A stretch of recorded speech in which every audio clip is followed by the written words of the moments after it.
Hi, my name's Phil. I like talking about politics, and in this video, I like to discuss some of the reaction to Donald Trump's reckless lunge for what he sees as a quick peace deal, which would hand Putin an easy way to prosecute his war against the West, including destabilising America's interests further, no matter how Trump sees the situation. It's even forced Boris Johnson to come out suggesting that he no longer thinks Trump has a cunning plan to help Ukraine, something he'd been insisting on right up until yesterday, as far as I could tell. That being said, the Tory MPs remaining in Parliament aren't maintaining quite such a robust anti-Putin stance these days. But first, for daily news and commentary, please hit the subscribe button to stay notified. So, where are we when it comes to a Western alliance against Russian aggression? Not doing well, frankly. Ahead of last year's presidential election, Boris Johnson conducted quite a few interviews. He was trying to plug his own stuff, of course, in which he suggested that Donald Trump was the best chance for Ukraine of the two candidates. Nobody gave this idea any credibility. It was just an obvious case of Johnson siding with his more extreme alter ego and, as he seems to have done all his life, arguing that black is white. Even when Trump wanted, he was attacking Zelensky in the White House and he was attacking Ukraine for starting the war. He was taking no action against increasing Russian attacks. Boris Johnson still insisted that, this looks bad. It's not look great, is it? But Trump's probably playing some cunning plan that's just not obvious to onlookers. Trump, of course, promised to bring peace within 24 hours. But just as Putin promised to conclude his special military operation within 3 days, over 3 years ago, it would appear that Trump may have underestimated the scale of the challenge. But unlike Putin, Trump doesn't seem to think he's committed to finding a solution. His government have been saying, look, if a solution's not found within literally a matter of days, they'll just leave everyone to it. Naturally, Russia is delighted at the prospect and actively stepped up bombardments of civilian populations to make sure that a peace agreement was absolutely impossible. And like a good little Russian asset, Trump blamed Zelensky for being a barrier to peace at the precise moment Kyiv was being bombarded, killing people. He was later forced to publicly complain that Putin wasn't helping, but not by being the real barrier to peace. No, what Trump was complaining about was he was looking bad by blaming Zelensky whilst Ukraine was being bombed by Russia. And in his rush to secure a weak peace deal that won't even last his current presidential term, and I don't understand how Trump or people around him are not saying to him, you are going to look like a prize tit in a 2 or 3 years' time when you're claiming to have brought peace and Putin invades again. But Trump has been laying down the law for Ukraine. Russia will keep its territory. Ukraine will have to agree that Crimea is basically just Russian now. No possibility of joining NATO. Sanctions would be lifted against Russia so that they can build up a new invasion force without risking economic collapse.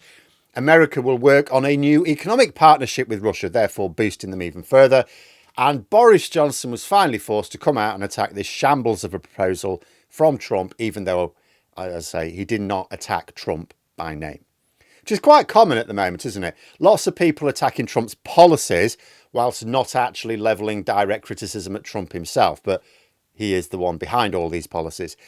America's so-called 7-point plan has been called out for what it is, giving Putin victory when, if America had a US president instead of a Russian puppet in the White House, the Kremlin would be facing a very bleak outlook right now. In fact, there are some people who think Putin is sunk no matter what Trump does at this point, but that can be discussed later on. For now, Trump is pushing ahead with a plan that looks like it was actually written by Vladimir Putin.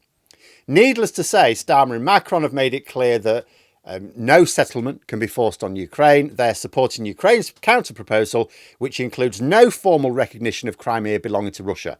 They will potentially accept that Russia occupies it right now, but there's not a lot to be done about that. I mean, recognising that Crimea is Russia is not even something Zelensky can legally do, even if he were as much a coward as Trump. It's against the Ukrainian constitution to surrender territory without a referendum, a real referendum.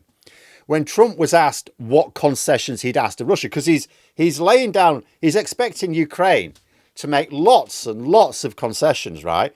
So he was asked, well, what concessions are you demanding of Russia? Where's this two-way process? And you know what he said? He said that his demands of Russia were to, 1, stop the fighting, and 2, not take the whole of Ukraine. That was it. That's all he said. He didn't just say, just accept what you've got now, which is still illegal. But just don't take the whole of Ukraine. Leave some little farmland in the northwest or something. And then he said that was a pretty big concession that he was demanding of Putin. You what, mate?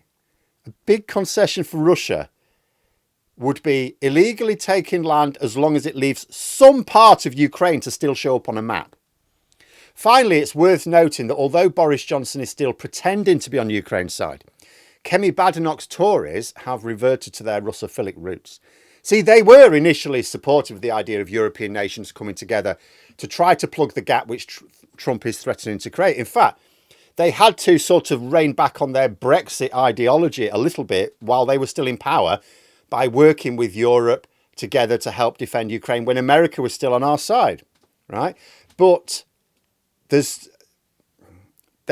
now changed their position. Last month, the Tories shifted their stance. They are now suggesting that we actually shouldn't be part of this coalition of the willing, that we shouldn't help Ukraine with direct military support. Now, we're going to struggle to anyway, it has to be said.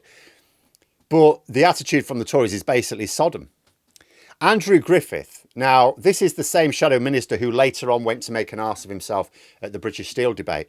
He said, last month, when it came to a coalition of the willing, that when the going gets tough, the willing don't turn out to be all that willing. So he's basically trying to say, oh, the reason why we shouldn't form part of a coalition to help Ukraine is because we don't trust that other people will be that serious, right? Which is, again, just putting the blame on others. And also, given that the Tories were willing a couple of months ago and aren't now, looks like massive projection.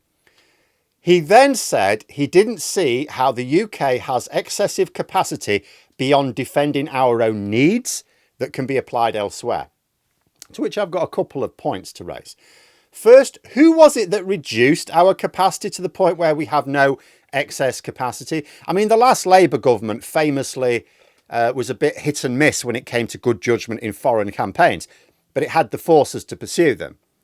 Second, he talks about not having the capacity beyond defending our own needs. He didn't say our own borders, he said our own needs. So he's saying that protecting Ukraine is not part of our needs, as the Conservatives see it. Are they so hard up for donations that they've had to start going back to Bank of Vlad now? Are they seriously trying to say that it is not in British interest to see Ukraine and anyone in Europe threatened by Putin defended as best we can? It was an incredible statement, which just shows the dangers we are facing, not just now, in the future. Trump is not the only Russian asset in the Western world. The Russian state has been working on building alliances throughout Europe and America for a long time.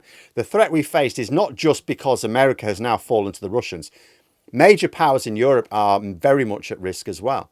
It always seemed a little bit too convenient that the Conservatives, particularly led by Boris Johnson, who had long been very close to Kremlin-backed Russian oligarchs, who blocked investigations into Russian interference in our politics, and even put one of the oligarchs into an unelected place in our own parliament. It was always very convenient that they would flip so quickly against Putin. Perhaps it's the case that shorn of the responsibilities of government, Boris Johnson, for his own reasons, is still pretending to be on Ukraine's side. But the Tories in Parliament are reverting back to type. Russia has spent decades working on recruiting people to their cause and then helping them climb political ladders in their own countries. Absolutely incredible that a country with such a relatively modest economy, a military that gets stuck in the mud, could actually exercise so much power and influence across Europe, Africa and North America. You know, like Britain, Russia really, in real power terms, is a shadow of its former self. Shouldn't be able to do this. But it has spent years working on incredibly cost-effective ways of just taking over the politics of other countries. You know, our problems with Russia didn't begin with Trump, and they're not going to end when he's gone. But there we are. Those are my thoughts. Let me know yours in the comments below. If you've enjoyed the video, please click the like button and subscribe for further content. If you'd like to support the channel further, you can click the join button for memberships. Thanks for watching, and until next time, I'll see you later.